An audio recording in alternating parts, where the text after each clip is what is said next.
मित्रांनो, मागच्या 2 एपिसोड्समध्ये आपण रिस्पेक्टिव्हली परचेस आणि सेल या विषयावरती सखोल माहिती देणारे 2 व्हिडिओज मी आपल्यासाठी घेऊन आलो होतो. आजच्या या व्हिडिओमध्ये अकाउंटिंग हा अतिशय महत्वाचा मुद्दा आहे. या अकाउंटिंगमुळे सर्व आपल्या दुकानदारीचा हा बेसच मानला जातो आणि जेनेरिक या मध्ये तर पर्टिक्युलरली अकाउंटिंगवर फार फोकस करणं गरजेचं आहे. तर मित्रांनो, काय होतं की बऱ्याचदा जेनेरिक म्हटलं की तुमचे सर्व पेमेंट्स रिकव्हरी याच्यावर सर्वात जास्त डिले होतो. लोकांना आता हे पारंपरिक जसं की चालू आलंय की जेनरिकचं पेमेंट आहे म्हणल्यावर देऊ, निवांत देऊ, अशा पद्धतीने लोक आपल्याशी या सेक्टरचं एक छाप पडलेली आहे. तर याच्या मागे काय कारण आहेत हे आपण पाहणार आहोत. त्यानंतर याचं सोल्युशन काय आहे हे देखील आजच्या या व्हिडिओमध्ये आपण चेक करणार आहोत. त्यानंतर कुठल्या पद्धतीने एक साधारण अकाउंटिंग, ज्याला एकदम बेसिक्स ऑफ अकाउंटिंग आपण म्हणू शकतो, याच्यासाठीची मी काही सुरुवातीलाच माहिती आपल्याला देतो. हे पहा, आपल्याला 2 प्रकारे आपला व्यवहार चालतो. त्याच्यामध्ये सर्वप्रथम आहे कॅश आणि सेकंड म्हणजे क्रेडिट. तर या 2 पद्धतीने आपण विक्री करतो. कॅश म्हणजे ज्या वेळेला तुमच्याकडे बिल होतं आणि त्याची तुरंत कॅश तुमच्याकडे जमा होते, या प्रकारच्या सेगमेंटला तुम्ही कॅश बिलिंग म्हणता, बरोबर. यानंतर क्रेडिट बिलामध्ये तुमच्याकडे पुन्हा एकदा 2 प्रकार असतात. त्यात एक कॅश क्रेडिट म्हणजे डिस्काउंट 15 दिवस साईड, 7 दिवस side, what ever it may be, अशी साईड देऊन एक तुम्ही क्रेडिट बिल करता, ज्याच्यात की डिस्काउंटही अवेलेबल आहे. म्हणजे ते काही दिवस, काही ठराविक दिवसानंतर तुम्हाला ते इमिडिएट बेसिसवर पेड होणार आहे. आणि दुसरं म्हणजे क्रेडिट बिल. तर याच्यातही अकाउंटिंग पाहत असताना आपल्याला आणखी 2 प्रकारे पेमेंट रिसिव्ड होतं. त्यातली एक पद्धत आहे ती कॅश रिसिप्ट देऊन तुमच्याकडे पेमेंट येतं आणि दुसरी जी पद्धत आहे ती चेकद्वारे किंवा ऑनलाईन पेमेंटद्वारे, म्हणजेच बँकिंग. तर एक कॅश रिसिप्ट म्हणजे जी की कॅश तुमच्याकडे रिसिव्ड होती त्या संदर्भातला हा विषय आहे. याच्यामध्ये तुम्ही ज्यावेळेस तुमचा मनुष्य समोरच्याकडनं कॅश रिसिप्ट मध्ये पैसे घेतो, तर जेनेरिक मध्ये आपल्याला याला विशेष करून काय दक्षता घ्यायची आहे, तर जेनेरिक बिल हे जे असतात बऱ्याचदा हे तोडून दिले जातात. तोडून दिले म्हणजे पार्ट पेमेंट केलं जातं. यावेळी काय करायला पाहिजे की प्रत्येक वेळी त्या बिलाचा क्रमांक टाकून या बिलामध्ये एवढे जमा आणि एवढी शिल्लक असं बिलांवरच, म्हणजे तुमच्या पावतीवरच लिहून देणं हे आवश्यक ठरतं.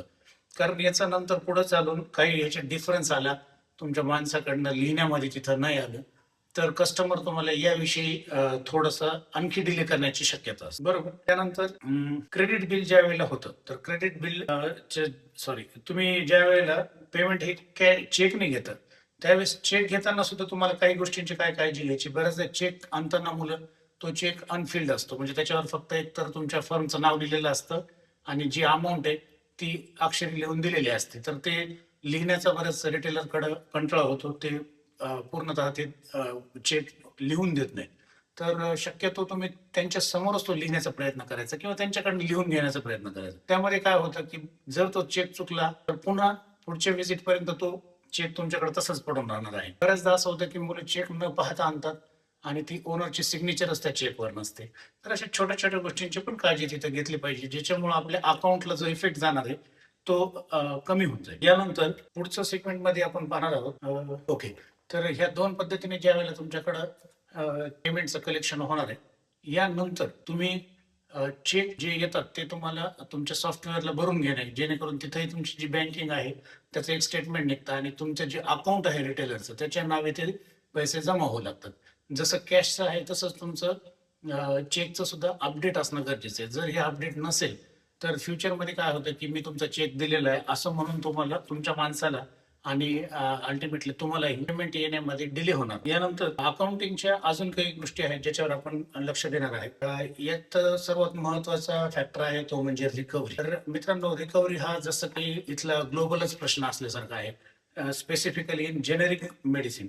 या ठिकाणी तुम्हाला हे असं का होतं ह्याच्या जर मुळामध्ये जाऊन तुम्ही पाहिलं तर बऱ्याचदा काय होतं की डिस्ट्रीब्युटर्स यांनाही वरून मार्जिन मिळते. म्हणजे जसं की स्टँडर्ड मेडिसिन मध्ये 21 डेजचं एक ट्रान्झॅक्शन पिरियड ठरवून दिलेला असतो आणि तेवढ्या वेळेमध्ये तुम्हाला पेमेंट लावणं हे मॅन्डेटरी असतं. तसं जेनरिक मध्ये नाही होत. जेनरिकचे बरेचसे C&F डिस्ट्रीब्युटर्स जे मोठे आहेत त्यांच्याकडनं पार्टर पेमेंट घेतात, पार्शली पेमेंट घेतात, थोडं साईड वाढवून देतात आणि थोडी फ्लेक्सिबिलिटी त्या ठिकाणी त्यांना मिळते.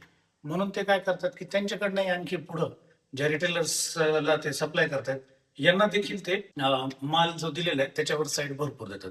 म्हणजे अशा बरेच ठिकाणी आहेत की जिथे 6-6 महिने जेनरिकचं पेमेंटच दिलं जातं. अशा वेळी आता आपण काय करायचंय की याला तोडगा काय असेल, तर याला तोडगा म्हणून आपण असं करायचं की ज्यावेळेस आपण खरेदी करतो, परचेस करतो, तर ती बेस्ट प्राइस मध्ये ज्यावेळेस आपण खरेदी करू, तर त्यावेळेला आपण अल्टिमेटली ते सेलिंग करतानाही आपण बेस्ट प्राइस मध्ये देऊ. मला दोन्हीही गोष्टी त्या ठिकाणी कस्टमरच्या समोर मांडू शकता की जर तुम्ही इमिडिएट बेसिसवर मला पेमेंट देणार असले कॅशमध्ये, तर मी 15 दिवसात तुम्हाला हा रेट तुम्हाला मी देऊ शकेन.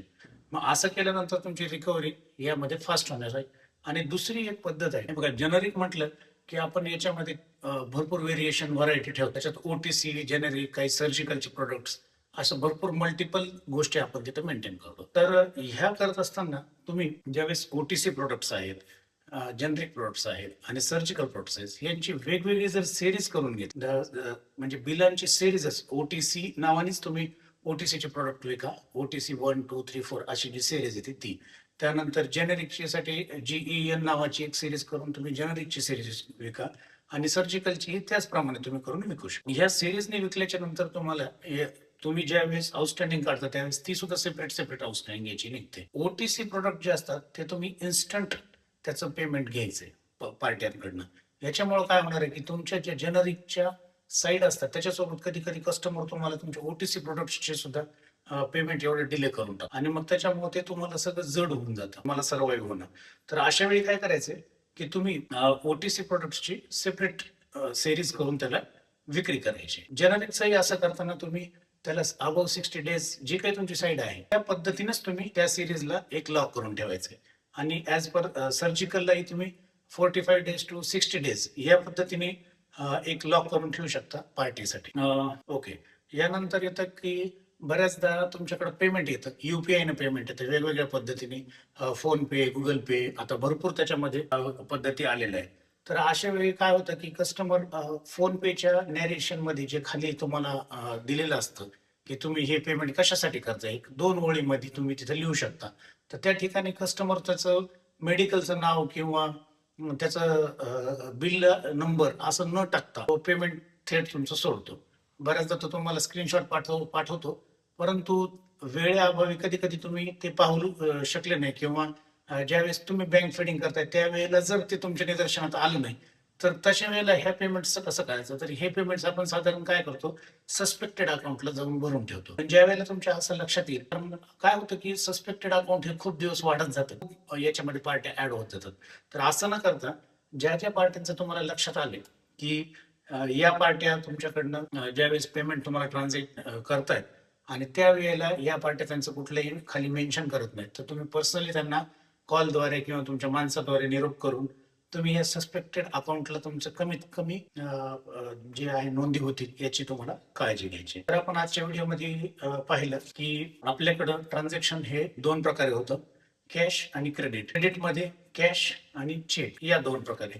आणि पेमेंट रिकव्हरी हा जो ग्लोबल इश्यू आहे जेनेरिकमध्ये, तर याची रिकव्हरी करण्यासाठी मी तुम्हाला सुचवलंय की तुम्ही तुमची परचेस करताना एकदम बेस्ट प्राइस मध्ये करा, जेणेकरून तुम्ही 2 प्रकारे समोरच्याला अप्रोच होऊ शकता की मी तुम्हाला, जर तुम्ही पेमेंट लवकर देताय तर मी तुम्हाला या रेटमध्ये पण तुम्हाला मी हा प्रोडक्ट देऊ शकेल. आणि दुसरी गोष्ट, बिलिंग सेक्शन हे जे आहे याच्यामध्ये तुम्ही वेगवेगळ्या सिरीज करायच्या, त्यात ओटीसी, जेनेरिक, सर्जिकल अशा प्रकारे त्याची संरचना करून घ्यायची. आणि या 3 वेगवेगळ्या सेगमेंटमध्ये जेव्हा तुमचे बिल समोरच्याला जातील तर यामधनं तुमची रिकव्हरी सुद्धा फास्ट होऊन जाईल. Thank you so much.